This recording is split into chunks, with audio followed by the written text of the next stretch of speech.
Buenos días chicos, nos encontramos nuevamente con nuestros videos explicativos para que les sea más fácil la tarea y los temas que vamos a ver a partir de ahora. Se inicia una nueva etapa en la historia argentina que avanza más rápidamente. Vamos a empezar a ver a la Argentina moderna, modernizada, de ser una gran aldea como era Buenos Aires hasta la época de Rosas, ya con Urquiza, mejor dicho, con el pasar de los años y después de la presidencia de Urquiza, vamos a ver que Buenos Aires toma un empuje, un impulso muy importante y a partir de los 1880, nosotros estamos en 1852, a partir de 1880 Buenos Aires pasa a ser la ciudad más importante y más avanzada de toda Hispanoamérica, casi como París o como Madrid o como las grandes capitales de Europa. Bueno, nosotros a partir de este momento vamos a usar otro cuadernillo, es decir, el mismo que teníamos más los contenidos de este segundo semestre. De modo que ustedes van a ver que con este video les voy a subir un nuevo archivo que es el mismo cuadernillo que ya teníamos, pero con un montón de páginas agregadas. Sugiero que si tienen que imprimir, impriman desde la página nueva y no todo el cuadernillo anterior. Y si no lo imprimen, bueno, ya tienen todo el documento completo. Nosotros entonces vamos a iniciar esta etapa tan importante retomando algunos conceptos de el semestre pasado. Tenemos que considerar que Rosas cae definitivamente en la batalla de Caseros el 3 de febrero de 1852. Esta guerra, ya lo sabemos, fue una guerra que tenía organizada Urquiza, el gobernador de Entre Ríos y caudillo de Entre Ríos, caudillo federal. Sí, no nos estamos equivocando, son los federales que se pelean entre sí. En realidad, Urquiza, apoyado por los unitarios, por Brasil, por parte del Uruguay unitario, y también por Inglaterra y Francia van a querer el definitivo alejamiento de Juan Manuel de Rosas. Recuerden que había una diferencia entre los federales porteños y los federales del litoral. La promesa que Urquiza le hace a las potencias extranjeras y a Brasil para que se le unieran en esta lucha contra Rosas es justamente la libre navegación de los ríos. Eso que ustedes ya sabían y que es tan importante considerar, que es que el gobierno de Buenos Aires dejara que los barcos de comercio, los enormes barcos mercantes, entraran por el río de la Plata hasta los ríos Paraná y Uruguay y que pudieran comerciar también en los puertos del interior. Por eso, libre circulación de los ríos es dejarles pasar desde el Río de la Plata los barcos que venían de afuera a los puertos de las provincias. ¿Por qué? Y porque si paraban en cada puerto, pagaban impuestos en cada puerto y eso iba a enriquecer también a las provincias del litoral como a Buenos Aires. Esto no era lo más conveniente para las provincias del interior y ya lo vamos a ver por qué, pero sí era una posibilidad de enriquecerse mucho para Santa Fe y Entre Ríos también. Y también Corrientes, de alguna manera, que podía comerciar a través de sus ríos. Esto es muy importante tenerlo en cuenta, porque esta va a ser una de las principales causas por las cuales Urquiza se enfrenta a Rosas. Y otra es por el deseo de tener una constitución. Cuando Urquiza vence a Rosas en la batalla de Caseros, Rosas toma un barco junto a su familia y se va a instalar a Southampton, en Inglaterra, y ahí se queda hasta su muerte en 1880. No vuelve nunca más a la Argentina y vive con bastante austeridad en Inglaterra. Urquiza toma el poder, avanza sobre la estancia de Palermo, esta estancia de Rosas en Palermo, en lo que hoy son los bosques de Palermo, ¿no? Y en esa zona, Rosas tenía una de sus principales estancias, la toma justamente Urquiza, se la deja para él, reparte tierras de Rosas entre sus aliados, y bueno, y el ejército brasilero que lo acompaña en la marcha sobre Buenos Aires después de vencer a Rosas, comete una serie de saqueos y violencias importantes. Pero bueno, era el modo que tenía Urquiza, que nos parece malo, por supuesto, era el modo que tenía Urquiza de pagarle su apoyo a las potencias extranjeras. Y por supuesto también establece la libre navegación de los ríos para los países que le ayudaron, ¿no? Inglaterra y Francia fundamentalmente. Urquiza, por el Pacto de San José de Flores, se va a reunir y el Acuerdo de San Nicolás, que es un acuerdo muy importante previo a la Constitución, va a convenir con las provincias del interior, reunirse en la ciudad de Santa Fe a partir de enero de 1853 para establecer finalmente una constitución definitiva para nuestro país. Esta constitución debía ser federal y republicana, es decir, teníamos que terminar teniendo una república, un gobierno con representantes que podamos elegir, y también debía ser un gobierno, por supuesto, federal, donde cada provincia tenga la posibilidad de autogobernarse, sin dejar de pertenecer a un Estado único, a nuestro país, que a partir de ese momento también se va a llamar República Argentina. Eso a partir de la Constitución. Primera vez. Recuerden que nos habíamos llamado Virreinato del Río de la Plata, luego Provincias Unidas del Río de la Plata, finalmente Confederación Argentina y ahora República Argentina. Esa palabra Argentina tiene que ver, creo que ya se los conté, con el término en latín argentum. Ese término en latín argentum significa plata y Argentina sería plateada. Entonces, así como nos llamábamos Río de la Plata, ahora nos vamos a llamar directamente plateados, República Plateada. Río de la Plata se llama no por la plata dinero, sino por la plata el metal, ¿no? Como los anillos de plata, las cadenitas de plata, las joyas de plata, o los adornos de plata, que acá era muy importante ese metal en nuestro país. Bueno, la República hace alusión a esa riqueza, el metal llamado plata. Bien, esos acuerdos y de San Nicolás y el Pacto de San José de Flores hacen que Urquiza se posicione como el líder de nuestro país y es nombrado director provisorio de la Argentina. Desgraciadamente Urquiza va a imponerse, como Rosa se impuso en su momento, ahora se impone él sobre todas las provincias.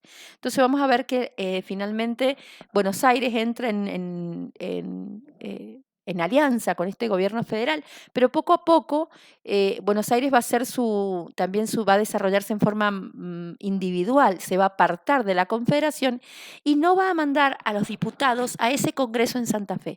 Quiere decir que nuestra Constitución de 1853 reunió a todas las provincias que existían en ese momento.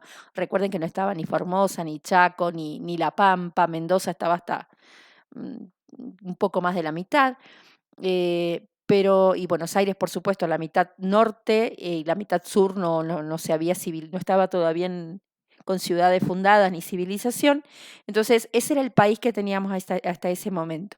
Ese país mandó sus representantes a Santa Fe en 1853, menos Buenos Aires. Entonces, nuestra Constitución finalmente va a sancionarse el 1 de mayo de 1853. Es la primera Constitución aprobada por el apoyo de todos los gobiernos provinciales, menos Buenos Aires. Fue sancionada por una convención o reunión constituyente reunida en Santa Fe y se promulga, es decir, que es como puesta en vigencia a partir del 1 de mayo de ese año, por el director provisional de la Confederación, provisional significa que por el momento, don Justo José de Urquiza. La organización de la Constitución es en base a un libro que escribió Juan Bautista Alberdi, un intelectual muy, muy preparado para la época, que era unitario justamente, pero era unitario porque le parecía que a un país tan desordenado como el nuestro, la mejor forma de organizarlo es de un poder central fuerte.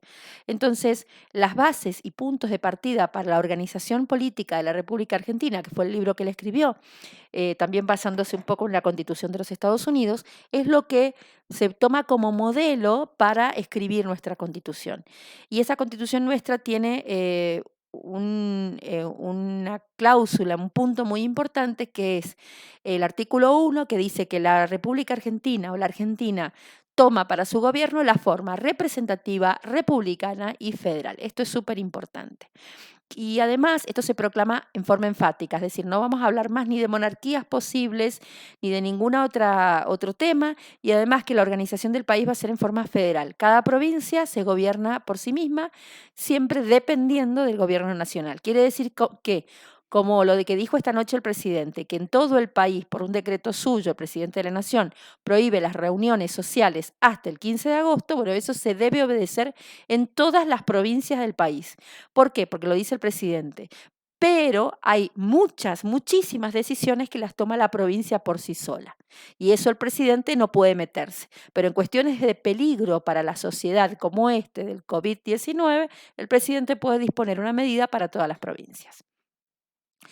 Este es Justo José de Urquiza, que es elegido presidente, ni bien se sanciona la Constitución, para el periodo de 6 años, 1854 a 1860.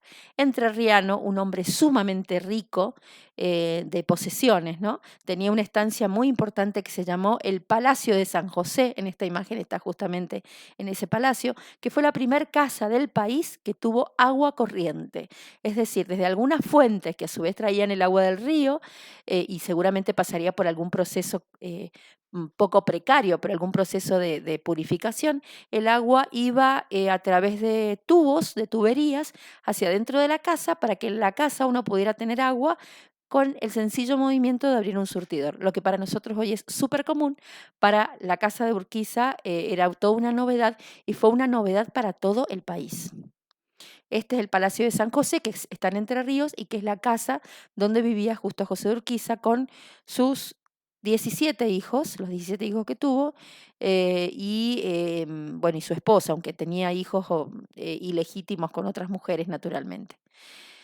Este es el patio del Palacio de San José, que era un lujo tremendo, y Urquiza entonces, desde ahí, gobernó, no había casa de gobierno, ¿no? Desde ahí gobernó el país para ese periodo de 6 años. Un periodo en que Buenos Aires no estaba con el país, es decir, éramos todas las provincias que yo les dije: Salta, Jujuy, Córdoba, Santiago del Estero, Tucumán, La Rioja, Catamarca, Mendoza, San Juan, San Luis, Santa Fe, Entre Ríos, Corrientes, Misiones, pero no estaba Buenos Aires con nosotros. Hasta ahí llegaba nuestro país. Finalmente, en 1860, Urquiza termina su periodo de gobierno. Urquiza, y el vicepresidente se llamaba Salvador María del Carril. Y después de ese periodo de gobierno, él no podía ser reelecto, no se lo podía reelegir, de modo que el candidato va a ser el gobernador de Santa Fe hasta ese momento, un santafesino que se llamó Santiago Derqui. Pero desgraciadamente aquí las provincias empezaron a levantarse en oposición a las políticas de Urquiza. ¿Por qué? Porque como el país estaba sin Buenos Aires, nos empezamos a empobrecer muchísimo. ¿Qué significa esto? Que los barcos seguían llegando a Buenos Aires, dejaban la mercadería en sus puertos, no pagaban, pagaban impuestos en Buenos Aires. Buenos Aires estaba más rica que nunca, pero esos mismos barcos no querían entrar. Aunque hubiera libre navegación de los ríos, esos barcos no querían entrar a las provincias del interior, a las provincias del litoral, perdón, no querían entrar a los puertos de Rosario y de Paraná. ¿Por qué? Porque los puertos eran chicos, no eran puertos para barcos de gran calado.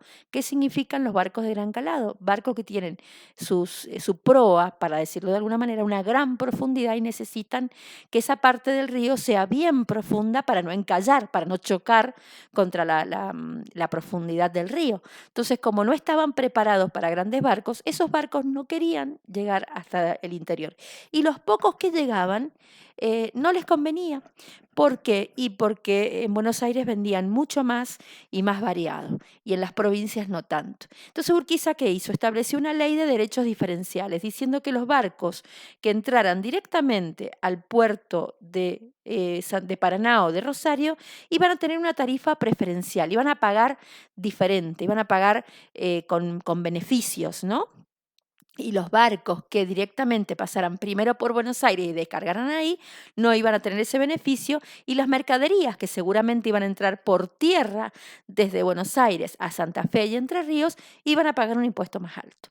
Esta medida fue muy creativa, pero no convenció a las potencias extranjeras que vendían aquí en nuestros productos, que traían esa importación, y fue un fracaso. Es decir, nuestra economía como país de la República Argentina se venía abajo porque no teníamos nada, las provincias del interior se morían de hambre, pero Buenos Aires se enriquecía. Entonces, Urquiza quiso que Buenos Aires volviera a la Unión Nacional, y en 1859, con la batalla de Cepeda, en la que nos enfrentamos las provincias a Buenos Aires es vencida y la obligamos a volver a nuestro país. Es decir, que a partir de ese momento, obligadamente, Buenos Aires tiene que volver a ser parte de la Confederación y a compartir sus enormes ganancias.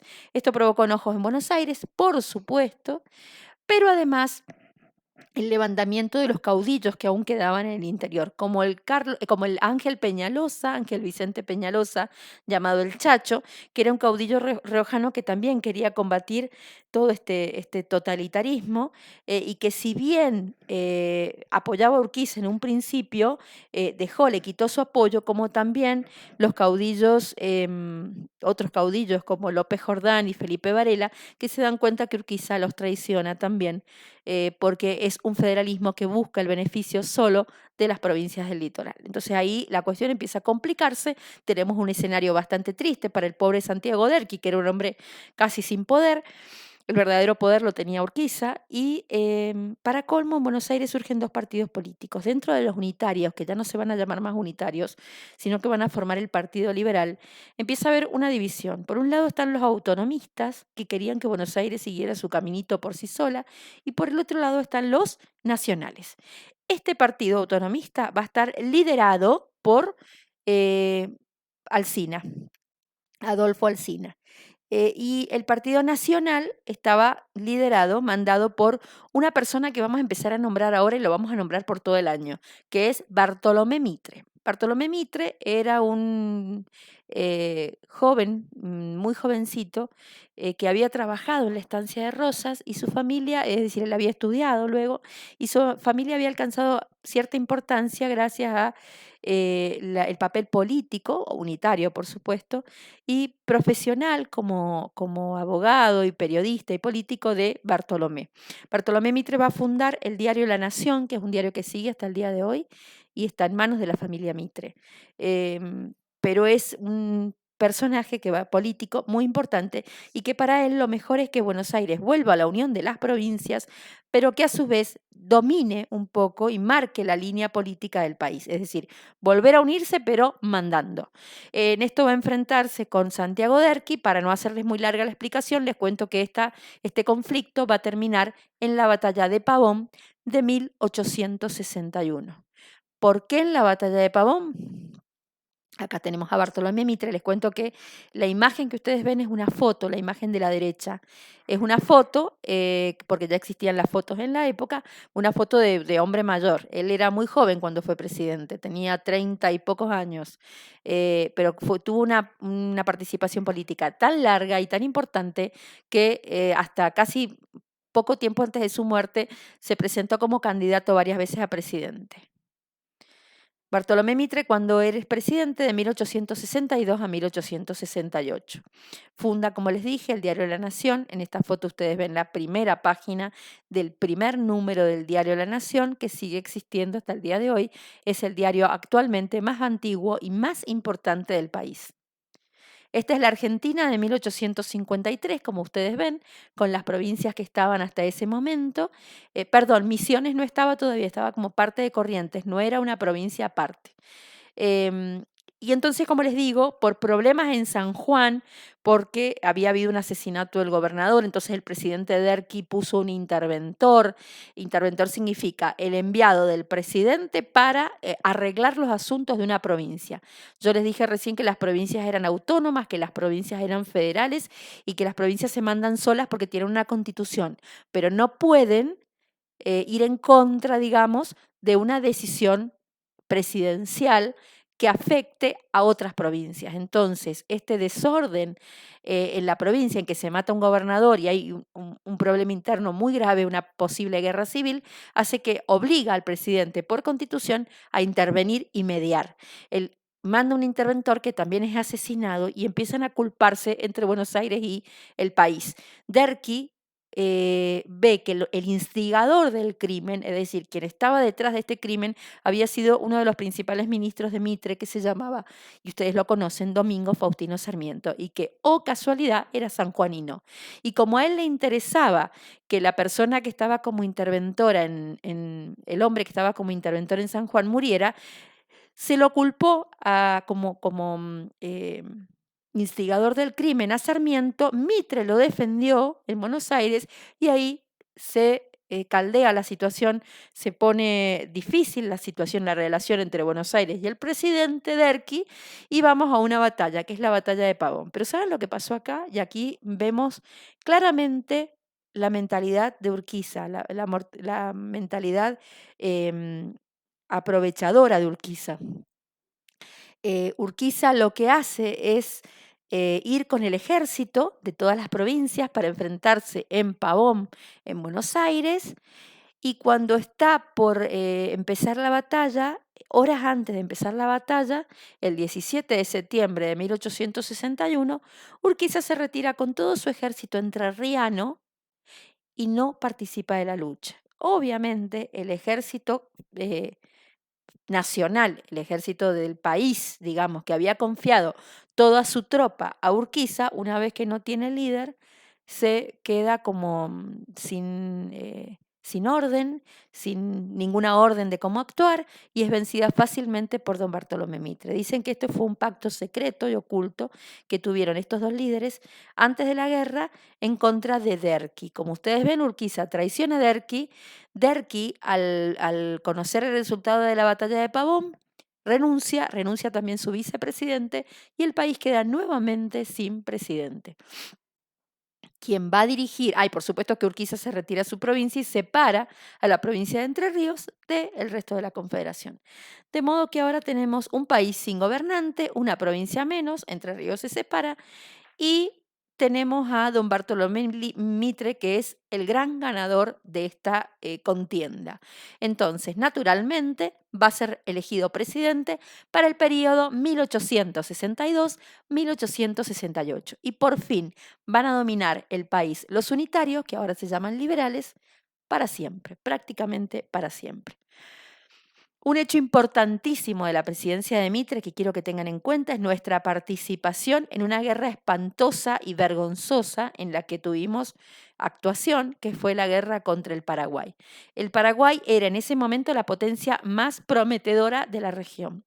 De los países que estaban en Sudamérica, digamos de los países importantes, mejor dicho, no importantes, sino de la zona, de la región, Chile, Perú, Bolivia eran también importantes, pero me refiero a los países de la región, que serían Uruguay, Paraguay, Brasil y la Argentina. El país que era más prometedor era Paraguay, porque tenía pleno empleo, plena alfabetización, prácticamente no había analfabetos, no había gente que no sabía leer ni escribir, tenía su propio barrio, su propia flota, aunque no lo crean y aunque no tenga mar. Paraguay tenía una flota importante para navegar en los ríos. Recuerden que es una zona de muchos ríos y mucha humedad, de ríos navegables, porque hay ríos donde pasan los barcos, por supuesto, como los ríos que les he ido mencionando.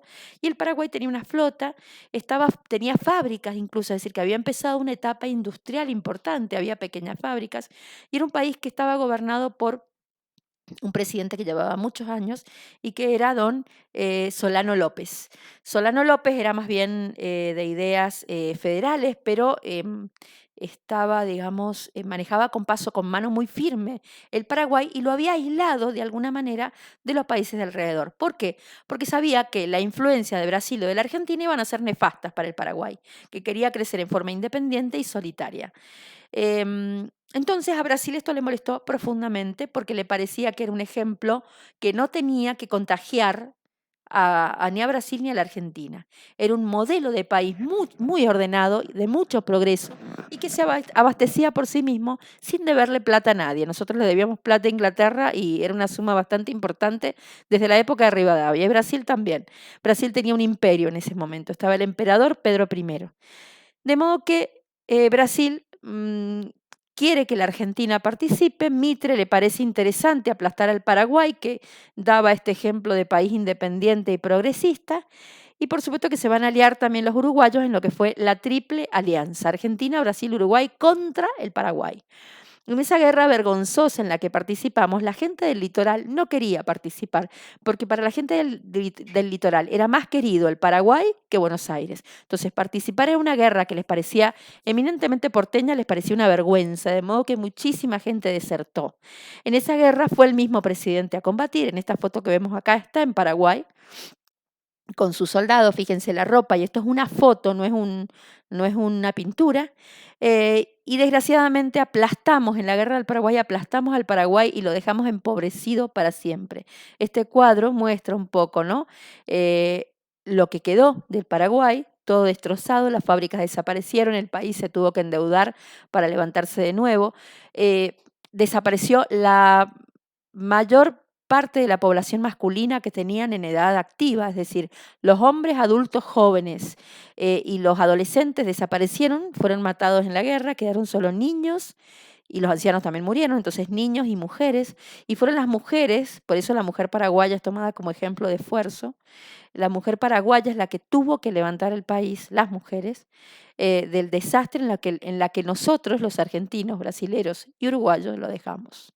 Perdió incluso toda su riqueza económica y quedó su población disminuida. Ante esto se va a levantar en contra del gobernador Mitre, perdón, del presidente Mitre, el Chacho Peñalosa, que era un caudillo riojano, como les dije, y que justamente él estaba en contra de esta política totalitaria que veía del presidente. El presidente entonces empieza a intervenir en las provincias para acabar con el caudillismo. Recuerden que los unitarios odiaban a los gauchos y a los caudillos, y que ahora son los liberales, ¿no? Entonces, ahora quiero decir en este momento de Mitre, y Mitre entonces manda que acaben con los cauditos del interior. Uno de sus ministros, que era Sarmiento, le escribió diciéndole: no ahorre usted sangre de gauchos, que en definitiva es lo único que tienen de humanos. Fíjense cómo veían a los caudillos los liberales como Sarmiento. Y le dijo que la única forma en que tenían de acabar con la amenaza de caudillos era matarlos, asesinarlos a todos. El Chacho Peñalosa entonces es justamente perseguido y asesinado en La Rioja, y su esposa fue trasladada a San Juan, de donde era Sarmiento, y obligada encadenada a barrer la plaza pública, la plaza principal de San Juan, en una medida como de castigo. La cabeza del Chacho fue puesta en una pica, es decir, un palo, para que todos vieran lo que le pasaba a los caudillos que se rebelaban contra el poder nacional. Felipe Varela fue otro de los caudillos también que se enfrentó a Urquiza, perdón, que se enfrentó a Mitre, pero todos ellos en realidad habían sentido que Urquiza los había traicionado. Entonces, como dijo el Chacho Peñalosa, realmente en algún momento a Urquiza, las personas los que antes seguían a Urquiza, ahora no solo que se han sentido traicionados, sino que van a terminar matando a Urquiza, y justamente una partida, es decir, un grupo de soldados que respondían a las órdenes del caudillo López Jordán, lo matan a Urquiza y desaparece de la escena histórica y política. Terminado el periodo de Mitre y con la crisis que le provocó la guerra del Paraguay, porque realmente lo dejó muy mal parado, con muy mala prensa, muy mala opinión, es elegido presidente un hombre que en el momento que es elegido presidente estaba en Estados Unidos, porque era un tremendo admirador de la política y de la cultura norteamericana, y se había ido a Estados Unidos a estudiar el sistema educativo. Era un sanjuanino de una familia súper, súper, súper, súper humilde, muy pobre, que se llamaba Domingo Faustino Sarmiento, que aprendió solo, no pudo ir a la universidad ni a la escuela, solo las primeras letras en una escuela de campo aprendió, y después trabajaba, cuando era un adolescente, trabajaba como vendedor en un negocio de la ciudad de San Juan, y ahí se escondía digamos, cuando no tenía clientes, se escondía en la parte de atrás del negocio a leer. Y leyó, estudió y se formó y hasta aprendió idiomas absolutamente solo. Entonces, cuando es ministro, desde Buenos Aires lo envían a Estados Unidos a estudiar el sistema educativo de allá. Se trae maestras de Estados Unidos para que enseñen aquí lo que es una verdadera educación liberal, sin la influencia religiosa, sin la influencia de la iglesia, porque él odiaba todo lo que tuviera que ver con la religión católica, digamos que la rechazaba profundamente, y es elegido presidente mientras estaba en Estados Unidos. Y así, a partir de 1868 y hasta 1874, Domingo Faustino Sarmiento, que no es tan aliado de Mitre en realidad, porque el Partido Liberal está como dividido también en dos. Entonces Sarmiento es elegido por el Partido Autonomista, es elegido presidente para ese periodo, y su vice es justamente el líder del Partido Autonomista, que se llama Adolfo Alsina. Bueno, hasta acá vamos a llegar con esta explicación, no quiero avanzar más. Este Power tiene también otras imágenes, pero nosotros nos vamos a quedar acá para no avanzar demasiado.